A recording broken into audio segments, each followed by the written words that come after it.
नमस्कार मित्रांनो, आपण पाहत आहोत parliament of India he series. भारतीय संसद या सिरीजमध्ये आपण आहोत आणि या सिरीजमध्ये 4 लेक्चर्स आपण यापूर्वी केलेले आहेत. हे 5वं आणि शेवटचे लेक्चर आहे पार्लमेंट ऑफ इंडिया या सिरीजमध्ये. या सिरीजमध्ये आपण मागच्या काही लेक्चर्समध्ये आढावा घेतलेला आहे की भारतीय संसदेची रचना कशी आहे, भारतीय संसदेची 2 सभागृह अर्थात लोकसभा आणि राज्यसभा, आणि त्या 2 सभागृहांच्या रचनेबरोबरच त्या 2 सभागृहांमधला फरक काय हे आपण चर्चा केली. त्याचबरोबर या 2 सभागृहांमध्ये अधिवेशन काळात नेमकं कामकाज कसं चालतं याविषयी देखील आपण मागच्या काही व्हिडिओजमध्ये चर्चा केलेली आहे. आणि संसदीय कार्यवाहीची साधनं आपण पाहिली, त्यामध्ये 0 आवर, क्वेश्चन आवर या संदर्भात सविस्तर चर्चा केलेली आहे. त्यानंतर कामकाज जे दिवसभरातलं प्रमुख कामकाज चालतं कायदा निर्मितीचं, त्यामध्ये आपण मोशन्स, रेझोल्युशन्स याविषयी पण चर्चा केलेली आहे. आणि लॉ मेकिंग प्रोसिजर नेमकी कशी चालते या संदर्भातली चर्चा आज आपल्याला करायची आहे. मागच्या व्हिडिओजमध्ये म्हणजे 4थ्या भागामध्ये आपण पाहिलं कट मोशन म्हणजे काय, ॲडजर्नमेंट मोशन म्हणजे काय, no day yet named motion म्हणजे अनियत दिन प्रस्ताव म्हणजे काय, त्यानंतर मोशन ऑफ थँक्स धन्यवाद प्रस्ताव, हे मोशन्सचे प्रकार पाहिले. आणि त्याचबरोबर रेझोल्युशन म्हणजेच ठराव, मोशन आणि रेझोल्युशनमध्ये नेमका काय फरक आहे याची देखील चर्चा आपण मागच्या व्हिडिओमध्ये केलेली आहे 4थ्या भागामध्ये. या 5व्या भागामध्ये आज आपण ही चर्चा आणखी पुढे घेऊन जात आहोत. पुढे जाण्यापूर्वी सर्वांना विनंती आहे की ज्यांनी अजूनही चॅनल सबस्क्राईब केलेलं नाही त्यांनी तात्काळ हे चॅनल सबस्क्राईब करावं. आजच्या व्हिडिओचे पॉईंट्स काय आहेत तर लॉ मेकिंग प्रोसिजर, संसदेतली लॉ मेकिंग प्रोसिजर एक्झॅक्टली कशी चालते, अर्थात त्यामध्ये 7व्या परिशिष्टामध्ये, राज्यघटनेतल्या 7व्या परिशिष्टामध्ये जे सूची दिलेल्या आहेत विषयांच्या, युनियन लिस्ट, स्टेट लिस्ट आणि कॉन्करंट लिस्ट, या 3 सूचींमध्ये विषयांची विभागणी कशा प्रकारे केलेली आहे याची आपण चर्चा करणार आहोत. आणि विधेयकांचे प्रकार, 4 प्रकार आहेत विधेयकांचे. जनरल बिल्स आहेत, मनी बिल, फायनान्स बिल आणि कॉन्स्टिट्यूशनल अमेंडमेंट बिल. ह्या 4 प्रकारची विधेयकं संसदेत कशा प्रकारे पारित होतात, या पारित होण्याच्या प्रक्रियेमध्ये प्रत्येकामध्ये काही चेंजेस आहेत का याचीही आपण चर्चा आजच्या व्हिडिओमध्ये करत आहोत. सगळ्यात पहिल्यांदा आपण पाहूया की कायदा निर्मितीची प्रक्रिया. आता राज्यघटनेने सांगितलेलं आहे की संसदेचं काम, प्रमुख काम काय आहे, कायदा तयार करणे.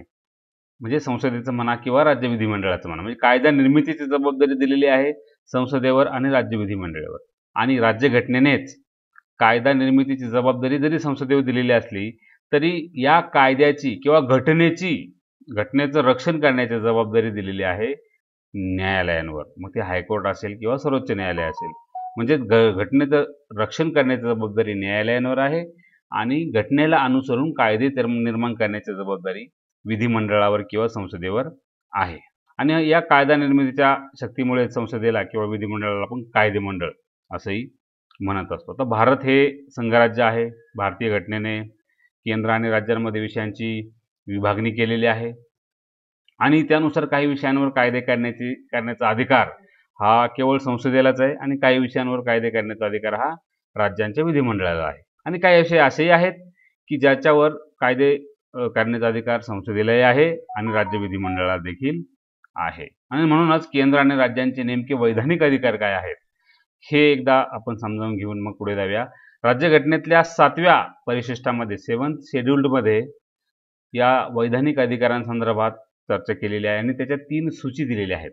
पहिली सूची आहे युनियन लिस्ट, दुसरी सूची आहे स्टेट लिस्ट आणि तिसरी सूची आहे कॉन्करंट लिस्ट. म्हणजे केंद्र सूची, राज्य सूची आणि समवर्ती सूची, या 3 सूचींमध्ये जे जे विषय दिलेले आहेत त्या विषयांची विभागणी अशी: युनियन लिस्टमधले विषय फक्त केंद्र सरकार कायदा करणार, स्टेट लिस्टमध्ये राज्य सरकार कायदा करणार आणि कॉन्करंट लिस्टमधल्या विषयांवर केंद्र आणि राज्य दोघांनाही कायदा करण्याचा अधिकार असतो.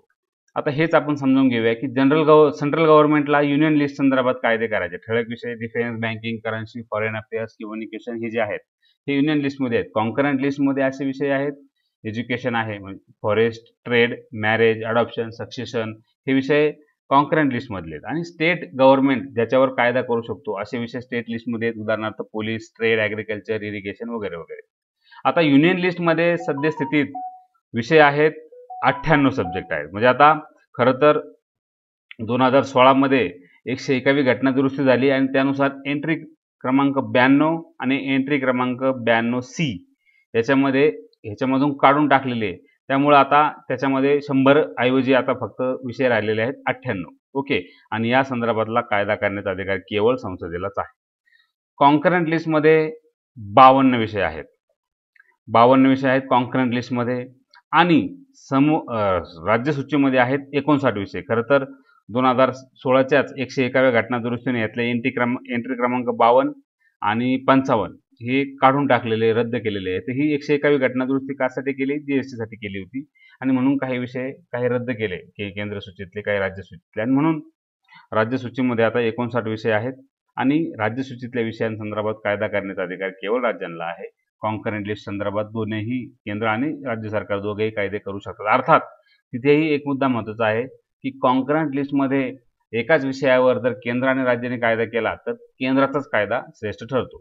याशिवाय शेषाधिकार पण आहेत, तेही आपण चर्चा करूया. बघा, युनियन लिस्टमध्ये 98 विषय आहेत. सैन्य दल, अणुऊर्जा, खनिज संपत्ती, रेल्वे, परराष्ट्र व्यवहार, नागरिकत्व, गुन्हेगार हस्तांतरण, पासपोर्ट किंवा व्हिसा, विमान वाहतूक, जहाज वाहतूक, चलन बँकिंग, पोस्ट, आंतरराज्य व्यापार, विमा, पेटंट, न्याय व्यवस्था, असे विषय सगळे हे या केंद्र सूचीमध्ये आहेत. राज्य सूचीमध्ये 59 विषय आहेत राज्य सूचीमध्ये. त्यातले कायदा करण्याचा अधिकार सामान्य परिस्थितीत केवळ घटक राज्यांना आहे. सामान्य परिस्थितीत याचा अर्थ असा की राष्ट्रीय आणीबाणी वगैरे ज्यावेळेस नसेल किंवा एखाद्या राज्यात राष्ट्रपती राजवट नसेल, अशा परिस्थितीमध्ये कायदा सुव्यवस्था, पोलीस, तुरुंग, स्थानिक स्वराज्य संस्था, पंचायत राज, सार्वजनिक आरोग्य, शेती, पाणी पुरवठा, कालवे, जमीन, बाजार, जत्रा, असे जे विषय आहेत या संदर्भातले कायदा करण्याचा अधिकार स्टेट लिस्टमध्ये आहेत. 59 विषय आहेत आणि समवर्ती सूचीमध्ये आहेत 52 विषय. कायदा करण्याचा अधिकार दोघांनाही आहे. फौजदारी कायदा, फॉरेस्ट, प्राणी संरक्षण, भेसळ, औषधं, लोकसंख्या नियंत्रण, आर्थिक नियोजन, रोजगार, शिक्षण, मदत आणि पुनर्वसन, किंमत नियंत्रण, औद्योगिक विवाद, हे विषय नेमके कोणत्या सूचीत कोणते विषय या संदर्भात सुद्धा मागच्या काही परीक्षांना प्रश्न येऊन गेलेले आहेत. त्यामुळे कोणत्या सूचीत ठळक विषय जे आहेत ते लक्षात ठेवले पाहिजेत. समवर्ती सूचीतले विषय कोणते, राज्य सूचीतले आणि केंद्र सूचीतले. तर हे 3 सूचीज आहेत. आता आणखी शेषाधिकार जे आहेत, शेषाधिकार म्हणजे काय? या 3ही सूचीमध्ये एखादा जर विषय आलेला नसेल, असा विषय जो असेल या 3ही सूचीमध्ये त्याचा उल्लेख केलेला नाही, तर त्या संदर्भातला कायदा करण्याचा अधिकार हा शेवटी सेंट्रल गव्हर्नमेंटला आहे, युनियन लेजिस्लेचरला आहे. ओके. आता कायदा निर्मितीची किंवा दुरुस्तीची सुरुवात नेमकी कशी होते?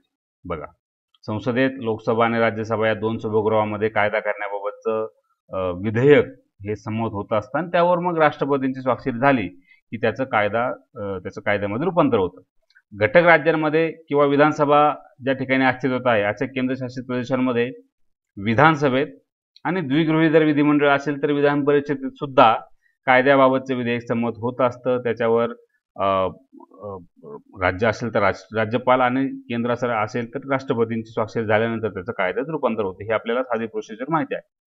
भारतीय संविधानाच्या कलम 107 ते 122 मध्ये संसदेचा हा कायदा निर्माण करण्याची जी प्रक्रिया आहे त्याचा विचार केलेला आहे आणि संसदेत ज्यावेळी कोणताही कायदा चर्चेला येतो त्यावेळी त्याला विधेयक म्हणजे बिल असं म्हणतात आणि दोनही सभागृहांनी मान्यता दिल्यानंतर ते विधेयक संमतीसाठी राष्ट्रपतींकडे जाते. केंद्राच्या संदर्भात राज्य असेल तर राज्यपाल, आणि मग त्यांनी राष्ट्रपतींनी किंवा राज्यपालांनी मान्यता दिल्यानंतर मग त्या विधेयकाचं कायद्यात रूपांतर होत असतं. म्हणजे अशा प्रकारे बिल्स हे विधेयक हे संसदेत किंवा विधिमंडळात मांडले जातात. त्याचे 4 प्रकार आहेत: जनरल बिल, फायनान्स बिल, मनी बिल आणि कॉन्स्टिट्युशनल अमेंडमेंट बिल, घटना दुरुस्ती विधेयक. त्यानंतर जनरल बिल्सचे आपण 2 प्रकार करू शकतो, एक सरकारी विधेयक आणि एक खाजगी प्रायव्हेट मेंबर्स बिल. आता त्याची आपण सविस्तर चर्चा करतच आहोत. आता साधारण विधेयक म्हणजे जनरल विधेयक म्हणजे आता खरं तर फायनान्स बिल असेल किंवा मनी बिल असेल किंवा कॉन्स्टिट्युशनल अमेंडमेंट बिल असेल, या संदर्भातले विधेयक प्रत्येकाची वेगळी प्रोसिजर दिलेली आहे. त्यामुळे आपण जनरल जे बिल असतं किंवा साधारण विधेयक जे आहे त्याची नेमकी प्रक्रिया काय आहे ती समजावून घेऊ सुरुवातीला, आणि मग फायनान्स बिल, मनी बिल आणि कॉन्स्टिट्युशनल अमेंडमेंट बिल यांची प्रक्रिया कशी चालते याची चर्चा करूया. सुरुवातीला जे साधारण विधेयक असेल, जनरल जे बिल असेल, त्याची प्रक्रिया कशी असते, त्याचा प्रवास कसा असतो की समजा लोकसभेत किंवा राज्यसभेत सुद्धा ते मांडलं जाईल. आता गृहीत धरूया की लोकसभेत मांडले, त्याचं सादरीकरण होतं, त्याच्यानंतर त्याच्यावर चर्चा होते, first reading, second reading, third reading, committee कडे सुद्धा रेफर केलं जाऊ शकतं. त्यानंतर मग वोटिंग स्टेज होती आणि मग वोटिंग स्टेज झाल्यानंतर समजा लोकसभेत मांडला असेल तर ते मग राज्यसभेत जाईल. तिथेही अशाच प्रकारे इंट्रोडक्शन होईल, त्याचं डिस्कशन होईल आणि तिथेही वोटिंग होईल आणि समजा वोटिंगमध्ये जर ते पास झालं तिथेही तर ते डायरेक्टली राष्ट्रपतींकडे जाईल आणि त्याचं कायद्यात रूपांतर होईल. समजा जर वोटिंग किंवा राज्यसभेत आणि लोकसभेत एखाद्या मुद्द्यावर त्या विधेयकाच्या एकमत झालं नाही, विरोध झाला, तर मग तोडगा काढण्यासाठी जॉईंट सेशन होतं, संयुक्त अधिवेशन होतं आणि मग तिथे मंजूर झाल्यानंतर मग राष्ट्रपतींकडे जातं आणि मग त्याचं कायद्यात रूपांतर होतं. ही जनरल प्रोसिजर आहे जनरल बिलची. आता हीच आपण प्रोसिजर व्यवस्थितपणे आपण समजावून घेणार आहोत. हे टप्पे लक्षात ठेवा, की बघा विधेयकाचं सादरीकरण होईल एका सभागृहात. कोणते? लोकसभेत म्हणा, राज्यसभेत म्हणा. मग त्याचं वर्गीकरण होईल. वर्गीकरण कसं? की ते सरकारी विधेयक आहे की खाजगी सदस्य विधेयक आहे. म्हणजे गव्हर्नमेंट बिल आहे की प्रायव्हेट मेंबर बिल आहे. आता गव्हर्नमेंट बिल कशाला म्हणायचं? तर ज्यावेळेस एखादा मंत्रिमंडळातला मंत्री, सरकारमधला एखादा मंत्री ज्यावेळेस विधेयक मांडतो, त्यावेळेस त्याला सरकारी विधेयक किंवा गव्हर्नमेंट बिल असं म्हणतात. आणि एखादा साधा सदस्य म्हणजे खासदार की जो मंत्रिमंडळात समाविष्ट नाही, अशा खासदाराने जर एखादं विधेयक मांडलं तर त्याला प्रायव्हेट मेंबर बिल असं म्हणतात, खाजगी सदस्य विधेयक. म्हणजे विधेयक सादर केल्यानंतर पहिल्यांदा हे पाहिलं जाईल की हे सरकारी आहे की खाजगी आहे. ओके. मग त्याच्यावर फैसला झाल्यानंतर पुढे काय? तर मग त्या विधेयकाचं प्रथम वाचन होतं, फर्स्ट रिडिंग होईल. मग फर्स्ट रिडिंग नंतर त्याचं गॅझेटमध्ये प्रकाशन होईल. गॅझेटमध्ये प्रकाशन झालं की मग त्याची समिती अवस्था असू शकते, म्हणजे समितीकडे एखादं रेफर केलं जाऊ शकतं. समिती अवस्थेनंतर मग पुन्हा ते सभागृहात आल्यानंतर त्याचं द्वितीय वाचन होतं, सेकंड रिडिंग. द्वितीय वाचनामध्ये पण 2 स्तर आहेत, प्रथम स्तर आणि द्वितीय स्तर. द्वितीय वाचन झाल्यानंतर मग तृतीय वाचन होतं आणि तृतीय वाचनाच्या वेळी त्या विधेयकावर मतदान होतं. आता मतदान झाल्यानंतर समजा ते नामंजूर झालं तर विषय संपला. नामंजूर जर झाला तर ते तिथेच रद्द होईल विधेयक. समजा मंजूर जर झालं तर मग ते त्या सभागृहातून दुसऱ्या सभागृहात मान्यतेसाठी पाठवलं जाईल. सादरीकरण त्याचं दुसऱ्या सभागृहात होईल. एका सभागृहात झालं मंजूर, आता दुसऱ्या सभागृहात पण मंजूर करणं आवश्यक आहे. दुसऱ्या सभागृहात मंजूर केल्यानंतर तिथं 4 गोष्टी घडू शकतात. काय घडू शकतं? एक तर ते नामंजूर होऊ शकतं किंवा त्या सभागृहात काही दुरुस्त्या सुचवल्या जाऊ शकतात की ज्या दुरुस्त्यांवर पहिल्या सभागृहात आणि त्या दुसऱ्या सभागृहात एकमत होत नसेल किंवा 6 महिन्यांपेक्षा अधिक काळ ते त्या सभागृहात प्रलंबितही राहू शकतं किंवा मंजूरही होऊ शकतं. समजा मंजूर जर झालं तर सोपं आहे, राष्ट्रपतींच्या मान्यतेसाठी जाईल ते आणि राष्ट्रपतींनी त्याला स्वाक्षरी दिली की त्याचं कायद्यात रूपांतर होईल. आता समजा जर ह्या 3 परिस्थिती आहेत की नामंजूर, दुरुस्त्यांवर एकमत नाही आणि 6 महिन्यांपेक्षा अधिक काळ प्रलंबित, तर मग त्यांची संयुक्त बैठक होईल, लोकसभेची आणि राज्यसभेची.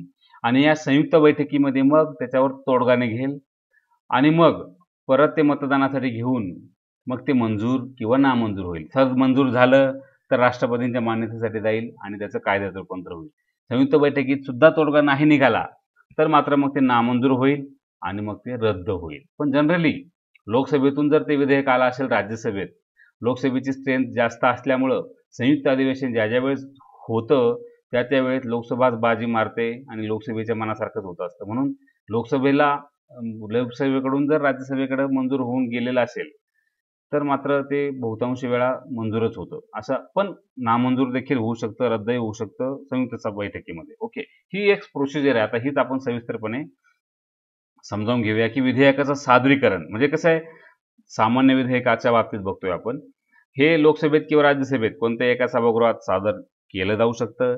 सामान्यतः विधेयक सभागृहात मांडण्यापूर्वी किमान 2 दिवस अगोदर त्याच्या प्रती सभागृहातल्या सदस्यांना वाटल्या जाव्यात अशी अट आहे की नेमकं कसलं विधेयक मांडलं जाणार आहे हे सदस्यांना कळावं. अर्थात ही अट रद्द करून सुद्धा विधेयक थेट सभागृहात मांडण्याची परमिशन सभागृहाचे सभापती किंवा अध्यक्ष देऊ शकतात. त्यानंतर मग त्याच्या स्वरूपावरून त्याचं सरकारी विधेयक का खाजगी सदस्य विधेयक याच्यामध्ये वर्गीकरण केलं जाऊ शकतं. आता मंत्रिमंडळातल्या एखाद्या मंत्र्याकडून सादर केलं तर ते सरकारी विधेयक आणि जर साध्या सदस्याने केलं तर ते खाजगी विधेयक. समजा उदाहरणार्थ समजा मंत्रिमंडळातल्या सदस्यांनी एखादं केलं. आता आपल्याकडे 2018 मध्ये अशी घटना किंवा हे तर नेहमीच होत असतं, पण एक उदाहरण जर द्यायचं झालं तर 2018 मध्ये the fugitive economic offenders bill नावाचं एक विधेयक हे संसदेत मांडण्यात आलं होतं आणि ते सरकारी सदस्यांनी मांडलं होतं. अर्थमंत्र्यांनी मांडलेलं असल्यामुळं ते सरकारी विधेयक झालं. ओके.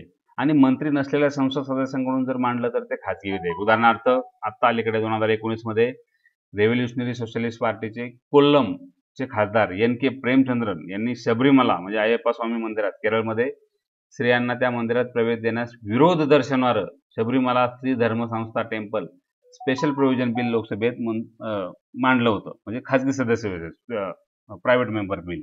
म्हणजे अशा प्रकारे अनेक बिल साधारणपणे संसदेत येत असतात. परंतु जनरली सरकारी विधेयकं जी असतात ती मंजूर होतात, कारण सरकारकडे बहुमत असतं.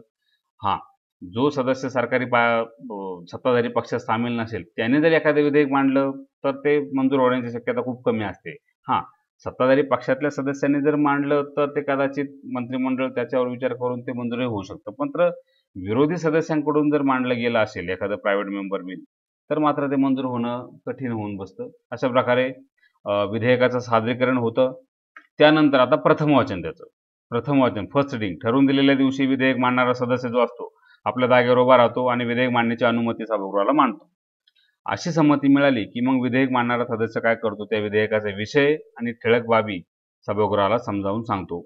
याच्यावर चर्चा होत नाही. फक्त हा विषय आहे, हे विधेयक आहे आणि समजा प्रती जर अगोदर वाटल्या नसतील तर मग आता वाटल्या जातात. चर्चा होत नाही.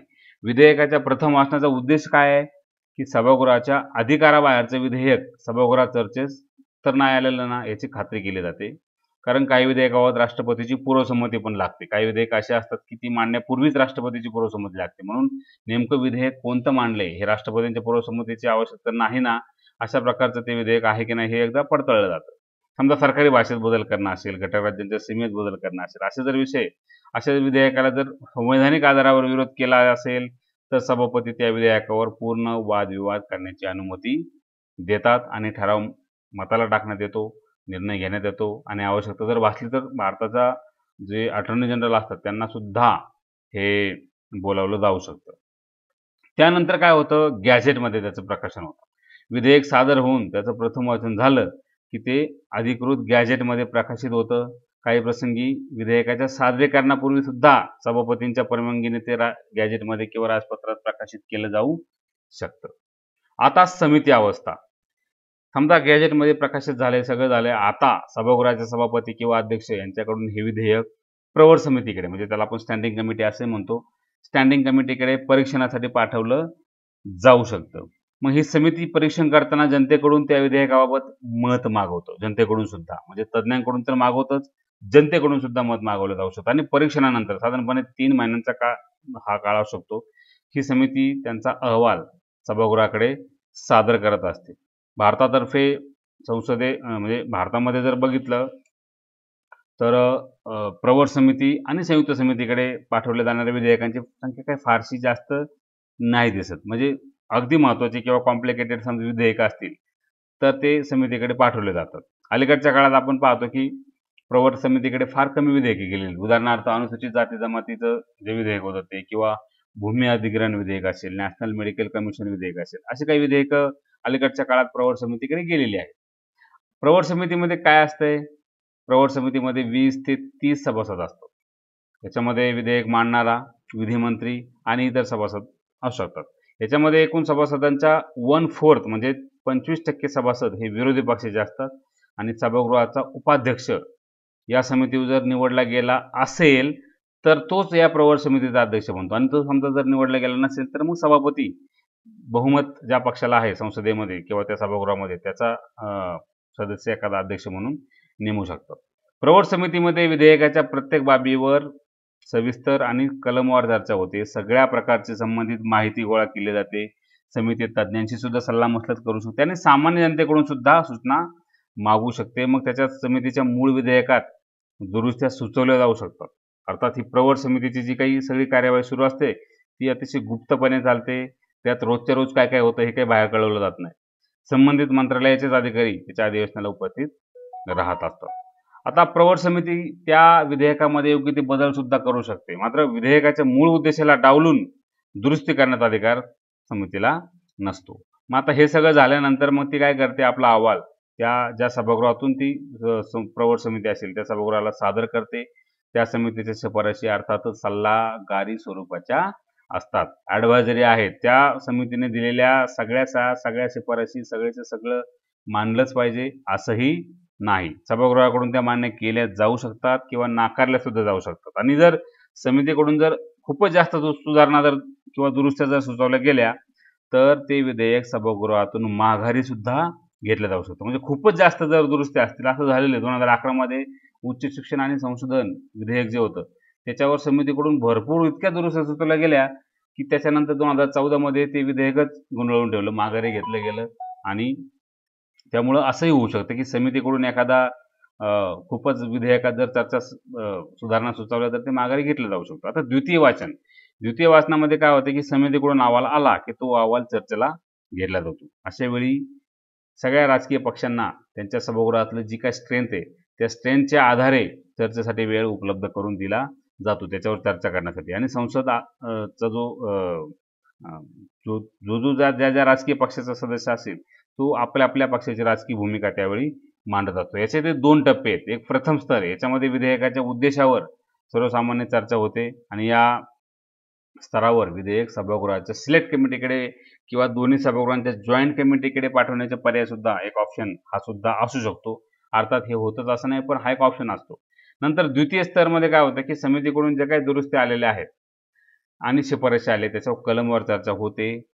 कलमामध्ये जर काही दुरुस्त्या करणं आवश्यक वाटत असेल, तर त्या देखील या टप्प्यावर विचारात घेतल्या जातात आणि मग मतदानासाठी मांडल्या जातात. आता तृतीय वाचन हे सगळ्यात महत्त्वाचं आहे, कारण याच टप्प्यात मतदान होतं. विधेयकाचं भवितव्य इथं ठरतं, की हे विधेयक त्या सभागृहाला मंजूर आहे की नाही.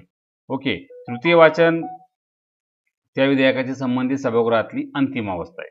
अर्थात ही औपचारिकता आहे. कारण इथं जे काही डिस्कशन वगैरे व्हायचं असेल, जे काही दुरुस्त्या सुचवायच्या असतील, ते प्रथम वाचन आणि द्वितीय वाचनमध्ये मेनली द्वितीय वाचन आणि समिती अवस्थेमध्ये हे होत असतं. तृतीय वाचनात खरं तर वाचन होतच नाही. खरं तर तिथं डायरेक्टली ते मतदानासाठी घेतलं जात असतं. ओके. म्हणजे या अवस्थेमध्ये विधेयक मांडणारा जो सदस्य असेल, तो काय करतो, की प्रस्ताव मांडतो, की विधेयक आता हे मान्य करा. समितीने ठरवून दिलेल्या तारखेला ते विधेयक तिसऱ्या वाचनासाठी म्हणजे तृतीय वाचनासाठी सभागृहात प्रस्तुत होतं. तृतीय वाचन करताना विधेयकामध्ये परिवर्तन किंवा संशोधन होत नाही आणि विधेयकावर विस्तृत चर्चा सुद्धा होत नाही. विधेयकाच्या शब्दावलीमध्ये फार तर फार थोडासा फेरबदल करण्यासाठी कधी-कधी शाब्दिक चर्चा होत असते. मात्र तृतीय वाचनानंतर सभागृहाचं मत आजमावण्यात येतं आणि उपस्थित राहून मतदान करणाऱ्या सभासदांच्या बहुमताने प्रेझेंट अँड व्होटिंगच्या बहुमताने ते विधेयक जर मान्य झालं, आपण साधारण विधेयकाच्या बाबतीत चर्चा करतोय म्हणून इथं साधं बहुमत. ओके. आणि मग अशा प्रकारे प्रेझेंट अँड व्होटिंगच्या एकूण बहुमताने जर ते मंजूर झालं, तर ते ह्या सभागृहाने मंजूर केलं असं त्याचा अर्थ घेतला जातो. घटना दुरुस्ती विधेयक असेल तर ते काही साध्या बहुमताने होत नाही. त्याला म्हणजे 368 अंतर्गत घटना दुरुस्ती विधेयक असेल तर ते एकूण सदस्यांच्या म्हणजे सभागृहाच्या एकूण सदस्याच्या बहुमताने आणि प्रेझेंट अँड व्होटिंगच्या 2/3 बहुमताने मंजूर व्हावं लागतं. 368 अंतर्गतलं घटना दुरुस्ती विधेयक. ओके. मग आता समजा आपण साधारण विधेयकाची चर्चा करतोय, की आता समजा ते प्रस्ताव मांडला, मान्य करा. तृतीय वाचनानंतर मत आजमावलं, मग त्याच्यावर मतदान होईल आणि मतदानानंतर मग ते कळेल, की हे मान्य आहे की नाही. जर मंजूर नसेल, तर मग ते माघारी घेतलं जाईल किंवा रद्दच होईल. आणि समजा मंजूर जर त्या सभागृहाने केलं, तर मात्र मग ते दुसऱ्या सभागृहाकडे संमतीसाठी त्या सभागृहाची पण संमती घ्यावी लागेल म्हणून दुसऱ्या सभागृहात ते पाठवलं जाईल. आता दुसऱ्या सभागृहात काय होऊ शकतं, मगाशी चर्चा केल्याप्रमाणे, की ते नामंजूर पण होऊ शकतं. त्याच्यात काही दुरुस्त्या सुचवल्या जाऊ शकतात किंवा कधी-कधी ते 6 महिन्यांपेक्षा जास्त काळ प्रलंबितही ठेवू शकतं किंवा मग डायरेक्टली मंजूरही करू शकतात. ओके. आता मंजूर झाले तर गेले राष्ट्रपतींकडे, झाली त्याची मान्यता, संपला विषय. परंतु जर नाही मंजूर झालं तर 3 पर्याय जर झाले, नामंजूर, दुरुस्ती आणि प्रलंबित, तर मग संयुक्त बैठक होईल. त्याच्यात जर मंजूर झालं तर प्रश्नच नाही. पण नामंजूर झालं तर मग मात्र तिथं रद्द होईल. पण मगाशी सांगितल्याप्रमाणे, की ते लोकसभेतून आलेलं असेल मंजूर होऊन राज्यसभेत आणि त्याच्यावर जर संयुक्त बैठक झाली, तर अर्थात लोकसभेच्या मनाप्रमाणे सगळ्या घटना होत असतात. कारण लोकसभेची स्ट्रेंथ जास्त आहे संयुक्त बैठकीमध्ये जर मतदान घेतलं तर. राज्यसभेची 250, लोकसभेची 550. आता संयुक्त बैठक म्हणजे काय बघा, संयुक्त बैठक खरं तर ही अशा महत्त्वाच्या विधेयकांच्या बाबतीत किंवा खूप कॉम्प्लिकेटेड असेल, मंजूर होणं गरजेचंच वाटत असेल, अशा वेळेस जनरली संयुक्त बैठक होत असते. तिचे अध्यक्ष हे लोकसभेचे सभापती असतात बघा. हा प्रश्न नेहमी येत असतो. संयुक्त बैठकीचे अध्यक्ष कोण असतात? तर एक कलम 108 नुसार संसदेच्या संयुक्त बैठकीचे अध्यक्षस्थान असतात लोकसभेचे सभापती, लोकसभेचे, राज्यसभेचे नाही. ओके. लोकसभेचा सभापती समजा अनुपस्थित असेल तर मग लोकसभेचा उपसभापती अध्यक्ष बनेल. उपसभापती पण नसेल तर मग राज्यसभेचे उपाध्यक्ष, पण सभापती कधीच नाही. आणि राज्यसभेचे उपाध्यक्ष जर नसतील तर राज्यसभेचे उपाध्यक्ष बैठकीत सदस्य ठरवितील तो उमेदवार किंवा व्यक्ती. म्हणजे बघा, लोकसभेचे सभापती होऊ शकतील, नसतील तर उपसभापती होतील, राज्यसभेचे उपसभापती होतील किंवा एखादा साधा इतर सदस्य होईल. मात्र राज्यसभेचे सभापती म्हणजे आपले उपराष्ट्रपती हे कोणत्याही परिस्थितीमध्ये संयुक्त बैठकीचे अध्यक्षस्थान भूषवू शकत नाही. संयुक्त बैठकीमध्ये प्रत्येक निर्णय हा साध्या बहुमताने घेतला जातो. बघा, प्रेझेंट अँड वोटिंग. त्यामुळं जनरली लोकसभेचंच तिथं दादागिरी चालत असते संयुक्त बैठकीच्या बाबतीत. ज्या बाबींवर मतभेद आहेत त्याच बाबींची संयुक्त बैठकीत चर्चा होते. पूर्ण विधेयकावर परत चर्चा होत नाही. जे वादाचे विषय असतील ते तेवढेच, नव्या बाबी काही त्याच्या चर्चेला घेतले जात नाही. आतापर्यंत 4 वेळा संयुक्त बैठकीद्वारे विधेयकावर तोडगा काढण्याचा प्रयत्न झालेला आहे. 1961 मध्ये हुंडा प्रतिबंधक विधेयकाच्या बाबतीत, बँकिंग सर्व्हिस कमिशन बिल 1978ला, प्रिव्हेन्शन ऑफ टेररिस्ट ॲक्टिव्हिटीज कोटा विधेयक जे होतं 2002 साली त्यावेळेस, आणि महिला आरक्षण विधेयक 2008 मध्ये. अशा वेळेस संयुक्त बैठकीत तो विषय गेले होते आणि त्याच्यावर तोडगा काढण्याचा प्रयत्न झाला होता. तर संयुक्त बैठक अशा प्रकारे होत असते. आता संयुक्त बैठक साधारण विधेयकांच्या बाबतीत तर नक्कीच होते. मात्र कोणत्या 2 प्रकारच्या विधेयकांच्या बाबतीत संयुक्त बैठक बोलावली जाऊ शकत नाही तर धनविधेयक किंवा घटना दुरुस्ती विधेयक. लक्षात ठेवा. म्हणजे मनी बिल आणि कॉन्स्टिट्युशनल अमेंडमेंट बिल. एक वेळ फायनान्स बिलवर चर्चा होईल, संयुक्त बैठक होऊ शकते. मात्र मनी बिलवर संयुक्त बैठक होत नाही आणि कॉन्स्टिट्युशनल अमेंडमेंट बिलवर संयुक्त बैठक होत नाही. ते प्रत्येक सभागृहात ही विधेयकं सेपरेटली मंजूर होऊन यावी लागतात, संयुक्त बैठक नाही. ओके.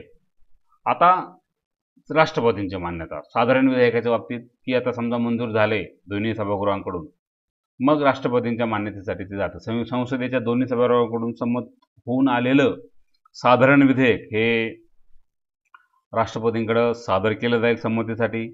आणि मग अशा वेळेस कलम 111 अंतर्गत राष्ट्रपतींसमोर 3 पर्याय अवेलेबल आहेत. कोणते 3 पर्याय अवेलेबल आहेत तर राष्ट्रपती विधेयकाला स्वीकृती देऊ शकतात, विधेयकाची संमती रोखून ठेवू शकतात किंवा संसदेकडे ते पुनर्विचारासाठी सुद्धा परत पाठवू शकतात. म्हणजे 3 अधिकार आहेत राष्ट्रपतींना, 3 प्रकारचे व्हेटो पॉवर आपण असं म्हणू शकतो, की ॲब्सोल्यूट व्हेटो, नकार, पूर्णपणे नकार, निरंकुश नकाराधिकार, किंवा तात्पुरता म्हणजे सस्पेन्सिव्ह व्हेटो, आणि पॉकेट व्हेटो, पॉकेट नकाराधिकार म्हणजे ते संमती राखून ठेवायची आणि त्याच्याकडं दुर्लक्ष करायचं, बरेच दिवस ते तसंच पॉकेटमध्ये ठेवायचं, किंवा मग पुनर्विचारासाठी पण पाठवलं जाऊ शकतं, किंवा डायरेक्टली मंजुरी यस म्हणायचं किंवा नाही म्हणायचं. ओके. ह्या प्रकारे म्हणजे राष्ट्रपतींकडे, भारताच्या राष्ट्रपतींकडे 3 प्रकारचे व्हेटो पॉवर्स आहेत हे. ओके. आता राष्ट्रपतींनी जर मान्यता दिली तर विषय संपला. आता घटना दुरुस्ती विधेयकाच्या बाबतीत कसं असतं, की राष्ट्रपतींना तिथं नकाराधिकार नाही किंवा तिथं व्हेटो पॉवर वापरता येत नाही. कारण 24व्या घटना दुरुस्तीने 1971 साली अशी तरतूद केली की कोणत्याही घटना दुरुस्ती विधेयकाला राष्ट्रपती मंजुरी द्यावीच लागेल. त्यामुळं घटना दुरुस्ती विधेयकाच्या बाबतीत नाही, पण साध्या विधेयकाच्या बाबतीत राष्ट्रपती व्हेटो पॉवर्सचा 3 प्रकारे वापर करू शकतात. आपण व्हेटो पॉवर एक सेपरेट व्हिडिओ बनवत आहेत, त्यावेळेस त्याची आपण सविस्तर चर्चा करणार आहोत. आता पुढचं विधेयक आहे, पुढच्या विधेयकाचा प्रकार आपण साधं विधेयक बघितलं. आता विधेयकाचा प्रकार पाहूया धनविधेयक. धनविधेयक म्हणजेच मनी बिल. मनी बिल आणि फायनान्स बिल म्हणजे वित्त विधेयक आणि धनविधेयक, फायनान्स बिल आणि मनी बिल यांच्यामध्ये बऱ्याच जणांचं कन्फ्युजन असतं की धनविधेयक कशाला म्हणायचं, वित्त विधेयक कशाला म्हणायचं. दोन्ही विधेयक जर पैशाशी संबंधित आहेत तर मग त्यात फरक तो नेमका काय, सगळी चर्चा करूया आपण. सगळ्यात पहिल्यांदा एक लक्षात ठेवा, कलम 110 राज्यघटनेतलं कलम 110 मध्ये काय सांगितलेलं आहे, धनविधेयकाची व्याख्या त्याच्यामध्ये दिलेली आहे. त्यानुसार एखादं विधेयक हे धनविधेयक तेव्हाच मानलं जाईल जेव्हा त्याच्यामध्ये ह्या सगळ्या तरतुदी असतील. कोणत्या तरतुदी? एखादा कर लावणे, कर वाढवणे, रद्द करणे किंवा बदल करणे, किंवा केंद्र सरकारकडून उधार घेतल्या गेलेल्या कर्जाला दिली जाणारी हमी किंवा कर्ज उभारणी प्रक्रियेचं नियंत्रण, किंवा संचित किंवा आपत्कालीन निधीचं संरक्षण आणि त्याचं नियंत्रण. संचित निधीतून प्रस्तावित विनियोग खर्चाचा, त्याच्यानंतर एखादा खर्च संचित निधीतून केला जावा असा प्रस्ताव ई.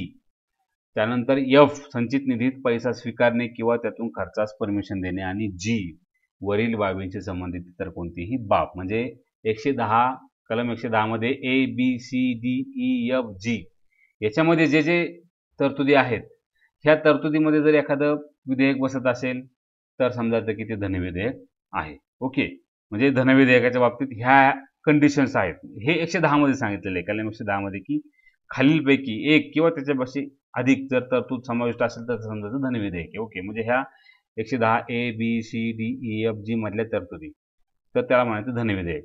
आता धनविधेयकाच्या बाबतीत अजून आपण आणखी माहिती जर घ्यायला गेलं तर धनविधेयकाच्या संदर्भात लोकसभा सभापतींचा निर्णय हा अंतिम असतो. कारण धनविधेयक पहिल्यांदा लोकसभेतच इंट्रोड्यूस होतं, फक्त लोकसभेत धनविधेयक, राज्यसभेत धनविधेयक इंट्रोड्यूस होत नाही, लोकसभेत होतं. आणि मग लोकसभेच्या सभापतींना तो अधिकार आहे की एखादं विधेयक धनविधेयक आहे की नाही हा प्रश्न जर उद्भवला तर लोकसभेच्या अध्यक्षाने त्याच्यावर, म्हणजे सभापतीने जो काही निर्णय देईल तो अंतिम असेल आणि त्यांच्या निर्णयाला कोणत्याही न्यायालयात, संसदेत किंवा राष्ट्रपतींकडे सुद्धा चॅलेंज करता येणार नाही की धनविधेयक आहे असं का सांगितले किंवा नाही असं का सांगितलं. ओके, विनियोजन विधेयक आणि अर्थसंकल्प ही धनविधेयके म्हणूनच मंजूर होत असतात, अप्रोप्रिएशन बिल किंवा आपलं बजेट.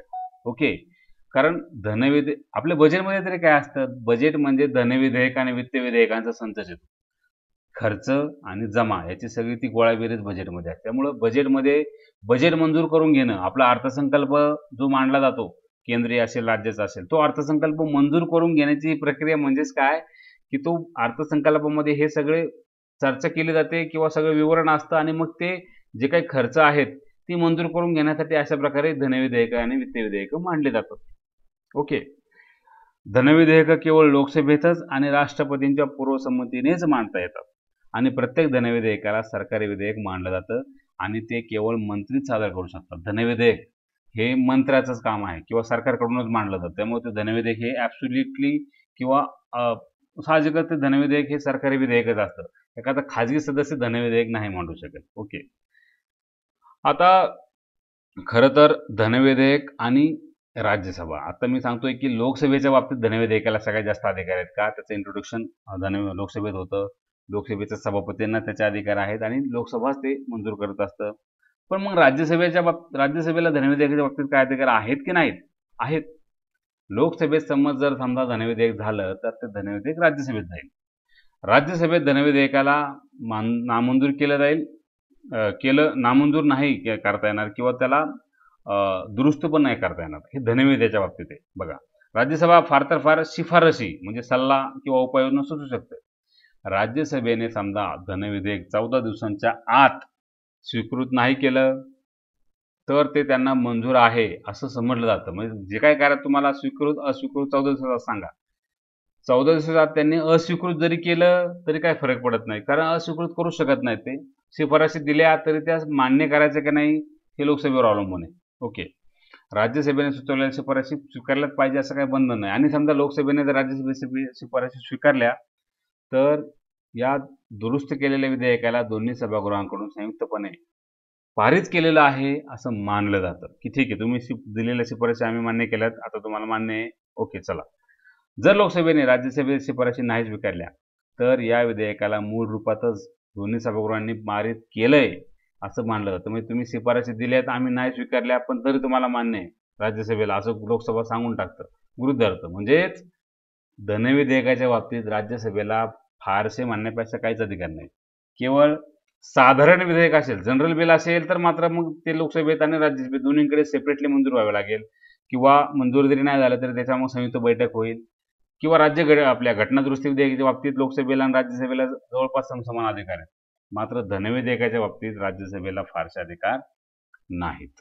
आणि समजा आता जेव्हा धनविधेयक संसदेत मंजूर झालं समजा, तर मग अंतिम मान्यतेसाठी राष्ट्रपतींकडे पाठवलं जातं. तेव्हा राष्ट्रपती एकतर त्याला तात्काळ मान्यता देतील किंवा काही काळ रोखून ठेवू शकतील.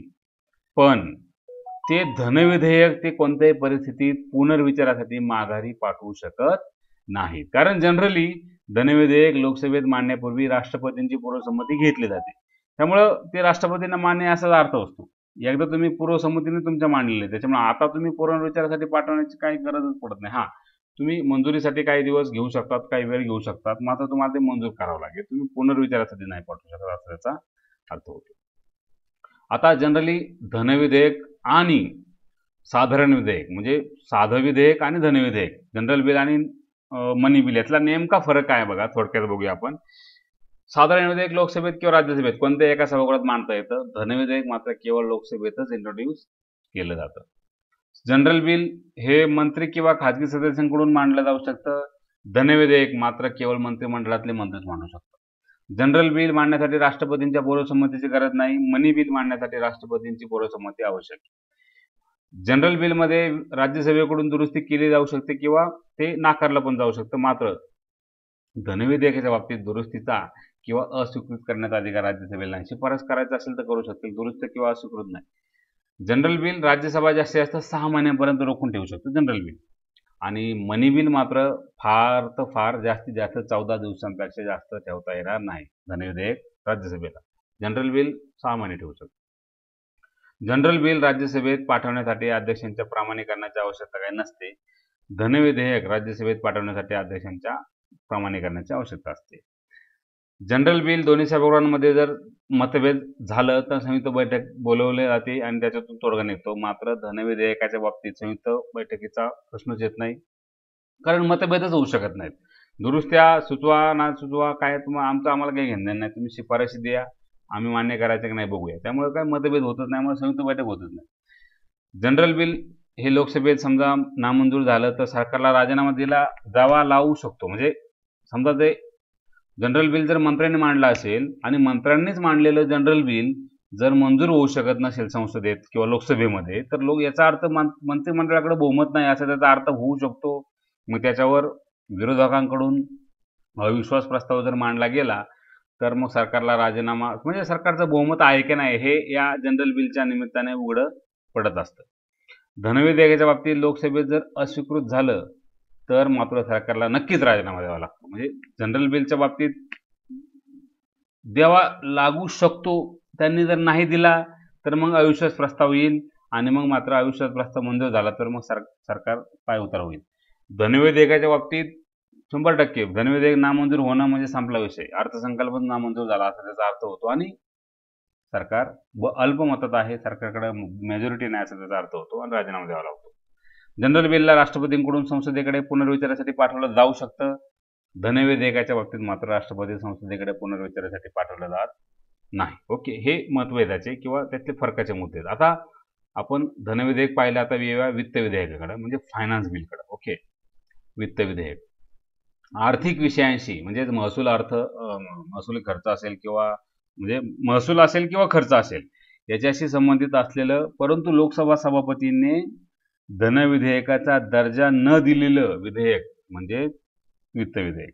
याच्यामध्ये आगामी वर्षात कोणकोणत्या नवीन प्रकारचे कर लावायचे आहेत किंवा करांमध्ये दुरुस्त्या करायच्या आहेत याच्याबाबतचे विषय समाविष्ट असतात. एक मुद्दा लक्षात घ्या की सगळे धनविधेयक हे वित्त विधेयक असतातच, मात्र प्रत्येक वित्त विधेयक हे धनविधेयक नसतं. पहा, सगळे धनविधेयक हे वित्त विधेयकच असतात, मात्र प्रत्येक वित्त विधेयकामध्ये धनविधेयकाची वैशिष्ट्ये असतीलच असं नाही. आणि वित्त विधेयकाचं काय बघा की कलम 110 मध्ये ज्या बाबींचा उल्लेख केलेला आहे त्याच्याशी संबंधित धनविधेयक ही वित्त विधेयक असतात. ज्यांचा समावेश नाही ते वित्त विधेयक धनविधेयक नसतील. म्हणून प्रत्येक वित्त विधेयक हे काही धनविधेयक नसतं, मात्र धनविधेयक हे वित्त विधेयक असतं म्हणजे असतं. वित्त विधेयकाचे ह्याच्यामुळे 3 प्रकार पडतात की कलम 110 मध्ये सांगितलेलं धनविधेयक हे धनविधेयक वित्त विधेयक असतंच. त्यामुळे कलम 110 मधलं वित्त विधेयक क्लास 1 ते कलम 117(1) मध्ये सांगितलेलं आहे की क्लास 1 प्रकारचं वित्त विधेयक म्हणजे काय, आणि वित्त विधेयक क्लास 2 ते कलम 117(3) मध्ये सांगितलेलं आहे की क्लास 2 प्रकारचं वित्त विधेयक म्हणजे काय. हे अशा प्रकारे वित्त विधेयकाचे आपण 3 प्रकार पाडू शकतो. त्यातला एक प्रकार तर धनविधेयकाचे. ओके, पण धनविधेयक वित्त विधेयकापेक्षा वेगळं आहे, मगाशी आपण चर्चा केली. आता विधेयक क्लास 1 काय आहे की ज्याची तरतूद कलम 117(1) मध्ये सांगितलेली आहे. त्याची महत्त्वाच्या बाबी म्हणजे काय की हे केवळ लोकसभेतच मांडलं जातं. वित्त विधेयक क्लास 1 प्रकारचं म्हणजे जवळपास धनविधेयकासारखं त्याचा दर्जा असतो किंवा धनविधेयकाची बरीच वैशिष्ट्ये याच्यामध्ये आढळतात की केवळ लोकसभेत मांडलं जातं वित्त विधेयक क्लास 1. याला सुद्धा राष्ट्रपतींची पूर्व शिफारस आवश्यक आहे धनविधेयकासाठी. याच्यावर राज्यसभेत चर्चा होते, मात्र दुरुस्ती किंवा नकार देण्याचा अधिकार राज्यसभेला आहे.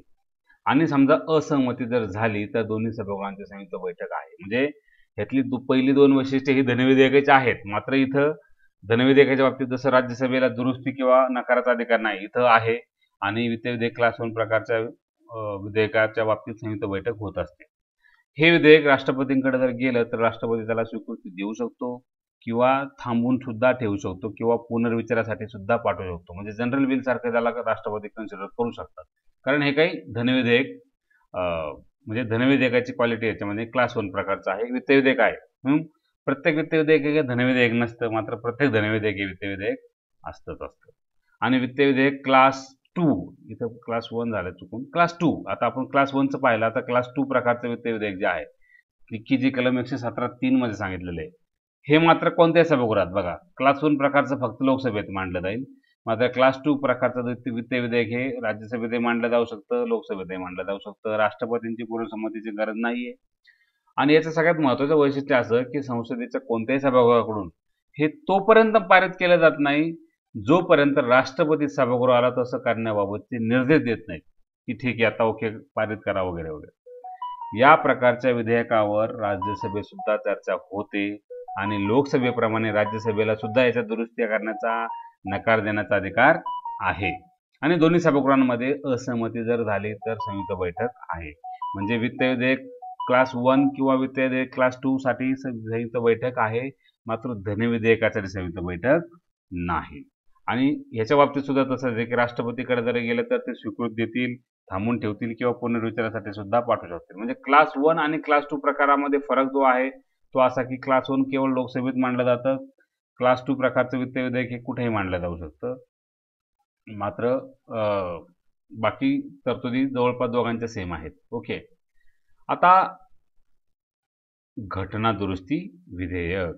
ओके, आता घटना दुरुस्ती विधेयक कॉन्स्टिट्यूशनल अमेंडमेंट बिल नेमकं काय असतं, त्याची प्रोसेस कशी असते, तर खरं तर कलम 368 जे आपल्या संसदेत आपल्या राज्यघटनेत सांगितलेलं आहे त्यानुसार संसदेला दुरुस्ती करण्याचा म्हणजे राज्यघटनेत दुरुस्ती करण्याचा अधिकार दिलेला आहे. आणि घटना दुरुस्तीची जी सुरुवात ही केवळ आणि केवळ संसदेतच होऊ शकते. राज्यांच्या विधिमंडळांना तो अधिकार नाही. म्हणजे राज्यात कोणत्याही राज्याच्या विधिमंडळामध्ये राज्यघटनेतल्या एखाद्या तरतुदीत दुरुस्ती करायचा कोणताही बिल मांडलं जाऊ शकत नाही. तो अधिकार केवळ संसदेला दिलेला आहे. ही सगळ्यात पहिली गोष्ट लक्षात ठेवली पाहिजे कलम 368 नुसार. दुसरं म्हणजे घटना दुरुस्ती प्रक्रियेची सुरुवात संसदेच्या दोन्हीपैकी कोणत्याही सभागृहात विधेयक सादर करून होऊ शकते. म्हणजे गव्हर्नमेंट बिल असू शकतं ते किंवा प्रायव्हेट मेंबर बिल सुद्धा असू शकतं, लोकसभेतही असू शकतं, राज्यसभेतही असू शकतं आणि त्याला राष्ट्रपतींच्या पूर्वसंमतीची सुद्धा गरज नाही. घटना दुरुस्ती विधेयक संसदेच्या दोन्ही सभागृहांनी स्वतंत्रपणे मंजूर करणं आवश्यक आहे, लक्षात ठेवा. लोकसभेत पण सेपरेटली, राज्यसभेत पण सेपरेटली. आणि दोन्ही सभागृहांमध्ये समजा मतभेद असतील तर त्यावर तोडगा काढण्यासाठी आणि मग तो तोडगा काढून विधेयक संमत करण्यासाठी संयुक्त बैठक बोलवण्याची तरतूद अजिबातच नाहीये. म्हणजे घटना दुरुस्तीच्या बाबतीत सुद्धा संयुक्त बैठक होऊ शकत नाही. हे सगळ्यात महत्त्वाचं त्याचं वैशिष्ट्य आहे. आता घटना दुरुस्त्या खरं तर 3 प्रकारे होत असतात. म्हणजे 368 अन्वये 2 प्रकारे घटना दुरुस्त्या होतात. 368 अन्वये संसदेच्या विशेष बहुमताने आणि निम्मेपेक्षा जास्त संसदेचे विशेष बहुमत प्लस निम्मेपेक्षा जास्त घटक राज्यांची विधिमंडळाकडून मान्यता. हे 2 प्रकारे आहेत 368 मध्ये सांगितलेले. पण 368च्या बाहेर एक विषय आहे साध्या बहुमताने. ओके, आता बघा राज्यघटनेतल्या काही कलमांमध्ये साध्या बहुमताने सुद्धा दुरुस्ती होऊ शकते. साध्या बहुमताने म्हणजे सभागृहात उपस्थित राहणाऱ्या आणि मतदानात भाग घेणाऱ्या सदस्यांपैकी निम्म्यापेक्षा जास्त सदस्यांच्या बहुमताने. आणि या प्रकारच्या घटना दुरुस्त्या राज्यघटनेतल्या कलम 368 नुसार झालेल्या मानल्या जातात. म्हणजे साध्या बहुमताने ज्या दुरुस्ती होत्या संसदेत ते कलम 368 मध्ये किंवा 368 नुसार झाल्यात असं गृहीत धरलं जात नाही. मग 368 नुसार किंवा 368 ला अनुसरून झालेल्या घटना दुरुस्त्या कोणत्या मानल्या जातात, तर संसदेत विशेष बहुमताने झालेली असेल किंवा अशी घटना दुरुस्ती की जी संसदेत विशेष बहुमताने होऊन राज्याकडे मंजुरीसाठी गेलेली असेल ते 368 अन्वये. ओके, म्हणजे राज्यघटनेत कलम 368च्या संदर्भात विशेष बहुमत वेगळं आहे. ते कोणतं आहे, प्रत्येक सभागृहात त्या सभागृहातल्या एकूण सदस्य संख्येचे पूर्ण बहुमत प्लस सभागृहात उपस्थित राहिलेल्या आणि मतदानात प्रेझेंट अँड व्होटिंग अशा सदस्यांचं 2/3 त्याला म्हणायचं विशेष बहुमत. म्हणजे एकूण त्या सभागृहाच्या स्ट्रेंथच्या निम्म्यापेक्षा जास्त प्लस प्रेझेंट अँड वोटिंगच्या 2/3 पेक्षा जास्त. ओके. आता विशेष बहुमत 368 अंतर्गत घटना दुरुस्ती होत असेल तर लागतं. बाकी साध्या घटना दुरुस्तीला किंवा साध्या 368च्या बाहेरच्या बाहेर जे विषय आहेत किंवा जी बाहेरची तरतूद आहे त्याच्यानुसार संसदेच्या साध्या बहुमताने सुद्धा घटना दुरुस्ती होऊ शकते. म्हणजे 3 प्रकारे होतात, साधं, विशेष आणि विशेष बहुमताचं निम्म्यापेक्षा जास्त घटकराज्यांची मान्यता. मात्र 368 मध्ये 2च प्रकार सांगितलेले आहेत. ओके. जर विधेयक राज्यघटनेतल्या संघराज्य व्यवस्थेतल्या दुरुस्ती संदर्भात असेल तर मग त्याला संसदेच्या विशेष बहुमताचं निम्म्यापेक्षा जास्त घटकराज्यांची मान्यता आवश्यक असतेच. उदाहरणार्थ जीएसटी विधेयक बघा.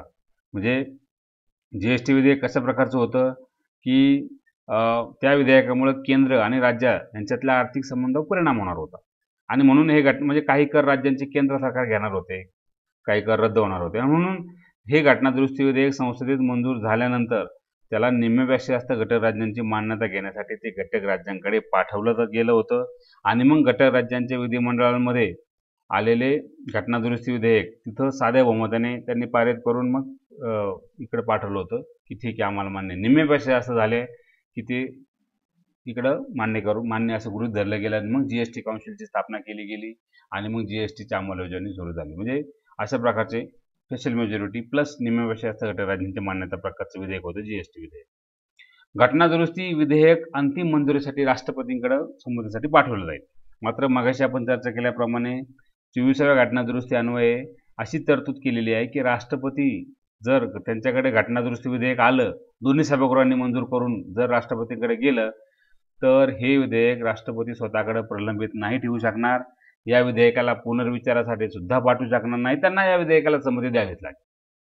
म्हणजे घटना दुरुस्ती विधेयकाला राष्ट्रपतींना संमती द्यावीच लागते आणि मग राष्ट्रपतींनी संमती दिली की त्या विधेयकाचं कायद्यात रूपांतर होतं आणि राज्यघटनेत तशी दुरुस्ती नोंदवली जाते. तो क्रमांक राज्यघटनेला ज्या पद्धतीने ते किंवा ज्या क्रमाने ते मंजूर झाले तो क्रमांक त्या त्या दुरुस्तीला पडतो. आतापर्यंत म्हणजे ऑक्टोबर 2020च्या 18 तारखेपर्यंत राज्यघटनेत एकूण 104 घटना दुरुस्त्या झालेल्या आहेत. शेवटची 104वी घटना दुरुस्ती कोणती होती? SC STंना लोकसभेत आणि राज्यसभेत राज्य विधानसभांमध्ये आणखी 10 वर्ष राखीव जागा ठेवायच्या ही तरतूद की जी ऑलरेडी होती आणखी 10 वर्षासाठी परत ते एक्सटेंड केली ती अट आणि म्हणजे 17 वर्षापर्यंत होती, आता 80व्या वर्षापर्यंत केली स्वातंत्र्यानंतर.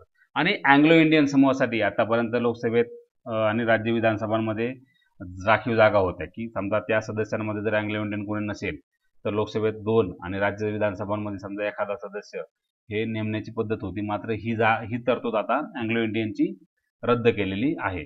ओके. तर ही 104वी घटना दुरुस्ती. अशा 104 घटना दुरुस्ती आतापर्यंत आपल्या राज्यघटनेत झालेल्या आहेत. ओके.